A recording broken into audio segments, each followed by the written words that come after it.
Okay, welcome to the first Retrieval Market Demo Day of 2022. The date is Wednesday, the 5th of January. Today's schedule, we have only one presenter talking. William from Ken Labs is talking about Pando.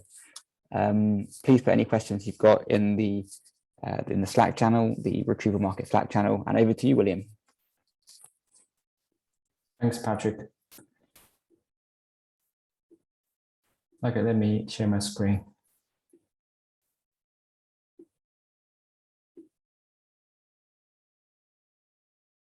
Can you see my screen? Yes. Cool. Okay, let me start. So first of all, let me still Happy New Year to everyone. It's the beginning of the new year.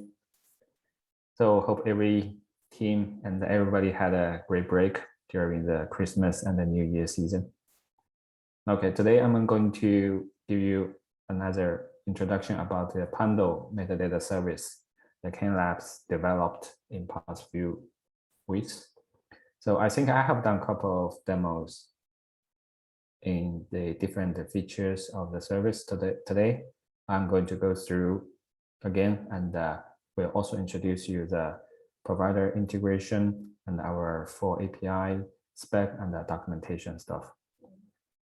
So this is the agenda. So I'm going to give you a quick introduction and show you the provider integration process. And I will also talk about the consumer API. And in terms of the service monitor, this is currently used internally. So it's to reveal the status of the Pando service. But in the future, we hope to release more features to the providers or the customers so that each provider can track the status of their own data. And at last, I will also give a brief introduction about the future plan and our contact information.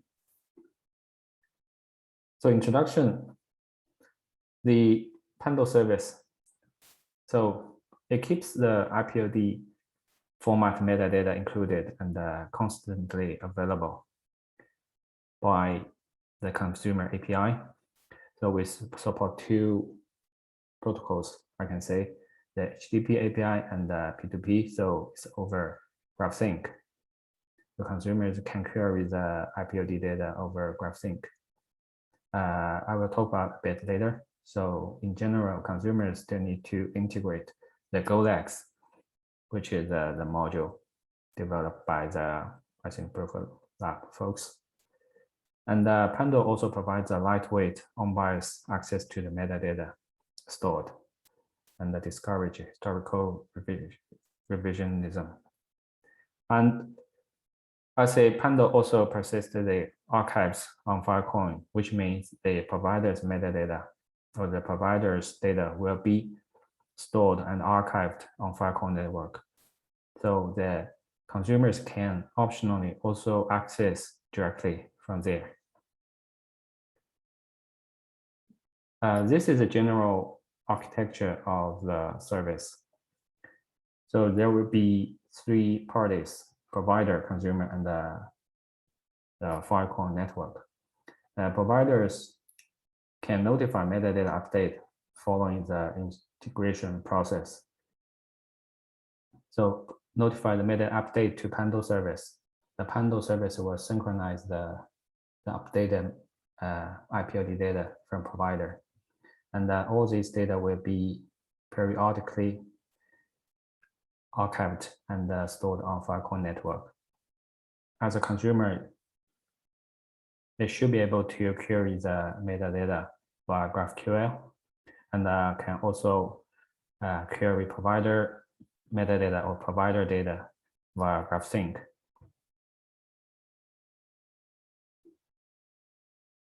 So we have already put all the documentation API reference together. So the GitHub repo will be the root of the documentation. We also introduce the Swagger API reference, the documentation.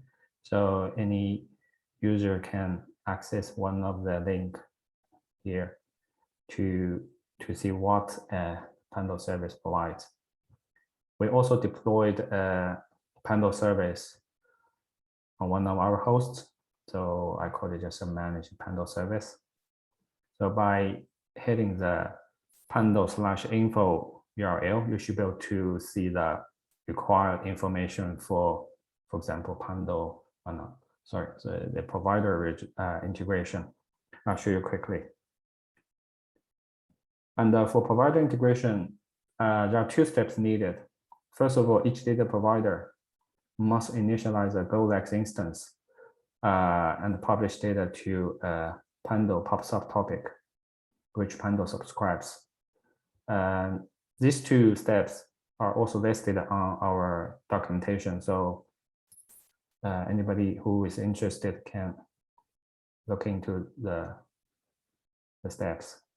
So the second step, the data provider must register itself for the instruction. So that's a simple command line execution.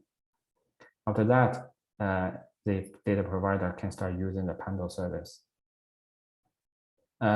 We are planning an SDK for providers in the future. So we will release it shortly for providers.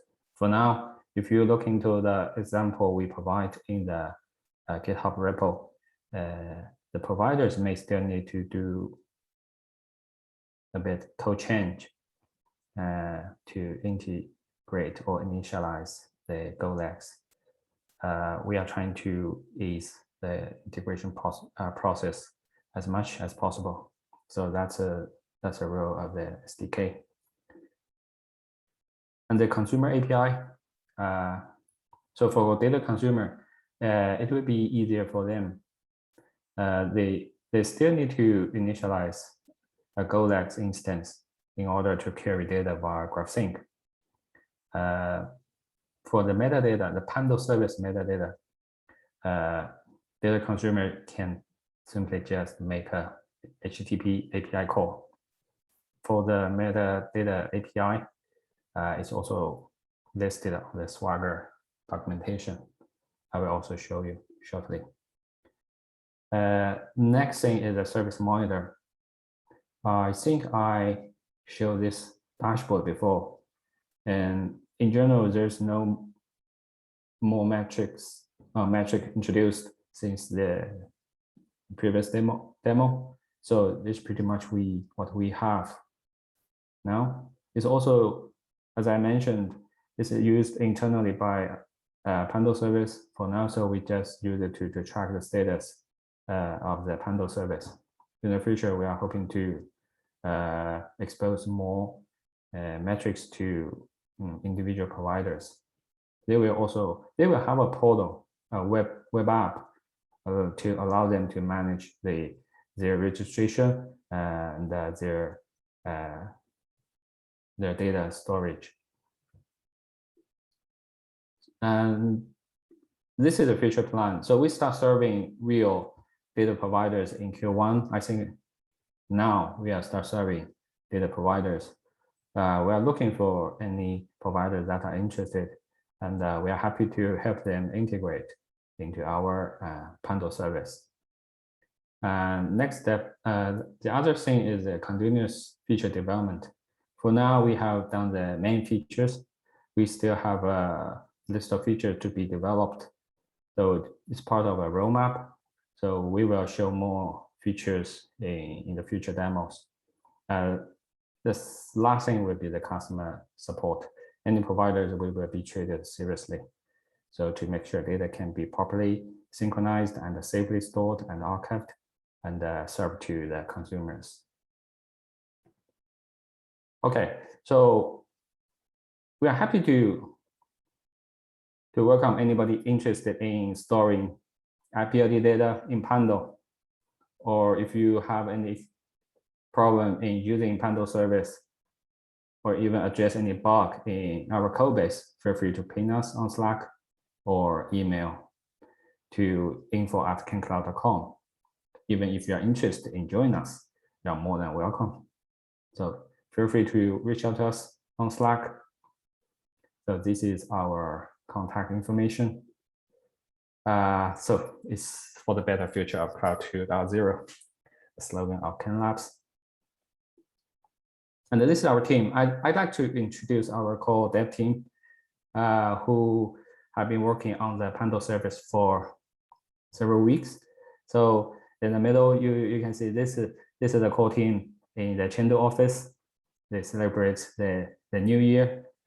We have Taoshen, Xiaohua, Ben, and Ken in the middle.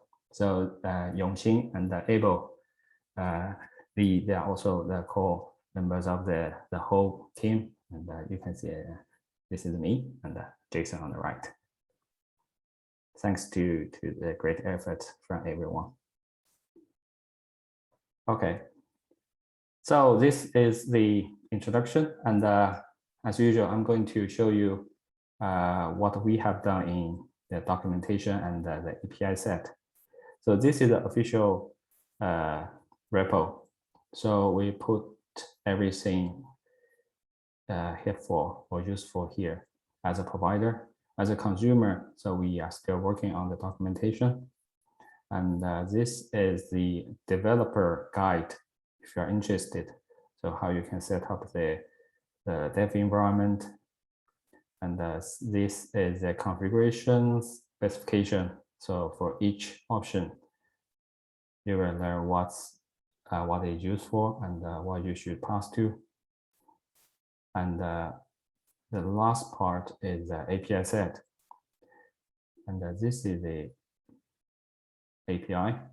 So Pando, this is to query the Pando status. And this is a provider API. For now, there's just one endpoint. This allows the provider to register itself to Pando. And the metadata, this is to show you the status or the snapshot information about the Pando service. So this is the API, and yeah, this is a GitHub repo, and this is API. This is the Grafana dashboard. This is just installed and deployed earlier today, so there's very few data. I can show you how. Before that, let me show you one thing is the example. This is what you can do if you're interested in populating data to Pando service. We have an example folder here, and we developed. This is what I have been using in previous demo. This is how we populate data to Pando service. As a provider, you pretty much need to do the similar thing. So this is a great reference for you to understand how to integrate the GoLegs. And this is an example. And next step is I'll show you how to do registration. So this is the root of the project. So we have a makefile. We can build the client and the server. Once it's built, it'll be listed in the bin folder. There are two binary files. So Pando server is the core of the Pando service. The Pando client gives you the registration function so that you can register yourself to the Pando service. I just ran the command before, and so this is how you can register. And you give the Pando service URL, and the provide register means that you want to register provider, and give the peer ID private key. So this is a P2P private key, and then your address. This is multi-address. It's optional, so it's not a mandatory option argument. And in this way, so you can register yourself.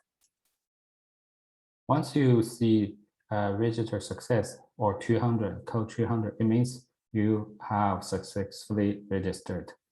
And I did another subscription step before in previous demo, but now it's not needed. any registered user or provider will be automatically subscribed. So now you can start populating data to Pando service. Now, if I go to the mock provider DAG, so if I use this command, so you can see, oh, sorry. This is to populate some IPOD data to Pando service. You just need to provide your private key and the number of DAG data, and then the Pando peer ID model address. Then you need to give it some time to wait until the data transfer completes. Now let me try it.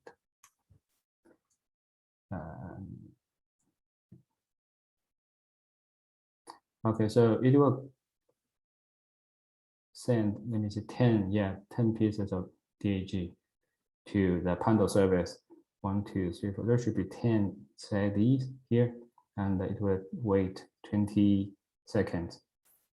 And let me go back to the browser. So here, I will show you the API.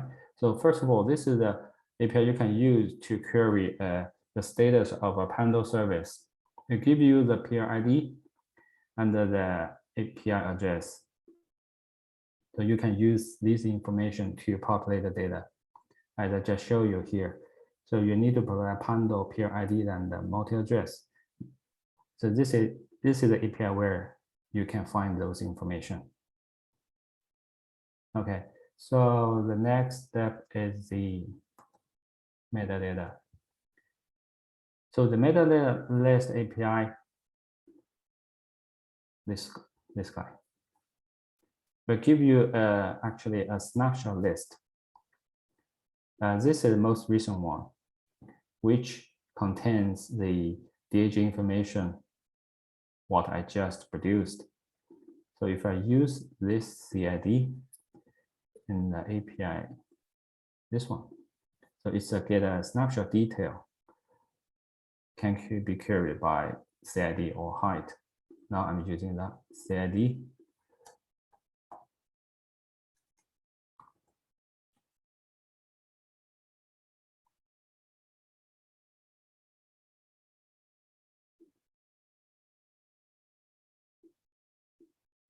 So this is how you can see the snapshot information.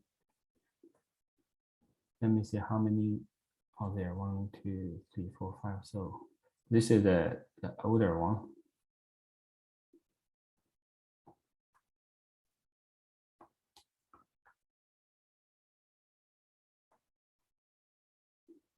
This is the height. We can also query by height.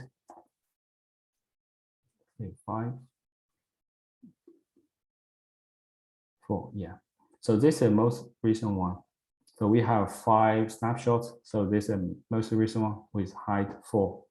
And you can see there are 1, 2, 3, 4, 5, 6, 7, 8, 9, 10 CIDs here. I think they are just the ones I sent here. If I search one of them, yeah, it's the KJX. And the last one, WSQH, it's here. So the order is slightly different as what I just see here, but it's okay. I think all of them are listed in the list. So this is how we manage the snapshot and the DAG sent by the provider. Okay, if you want to know more about the parameters supported, you can go to pando-api.cancloud.com/swagger/doc. So this is the root of the documentation. I also put it in the slide here. Okay, and that's pretty much it. So for consumers, you can query the GP API and actually we also have the GraphQL API.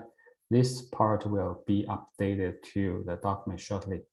And yeah, that's pretty much it. I think the question will go to Slack. Thanks, everyone. Great. Thanks so much, William. Yeah, any clarifications that anyone wants to add? Taoxian, do you have anything to add? Oh, very good. No.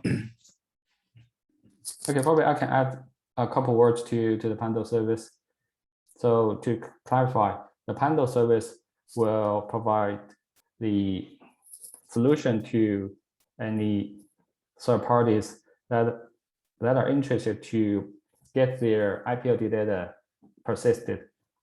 So it's sometimes it's not necessary to put everything on the chain, but it's still nice to have them persist and serve to different consumers to reveal the data or the entity status, the state of the whole network. So that's the purpose of the service. Now, yeah, that's it. Oh yeah, thanks. It's always great to hear for like a very, very high level what we're diving into, because people are coming in cold. So thanks for that clarification. But yeah, and a great presentation. Thanks, guys. I'll wrap up the recording there.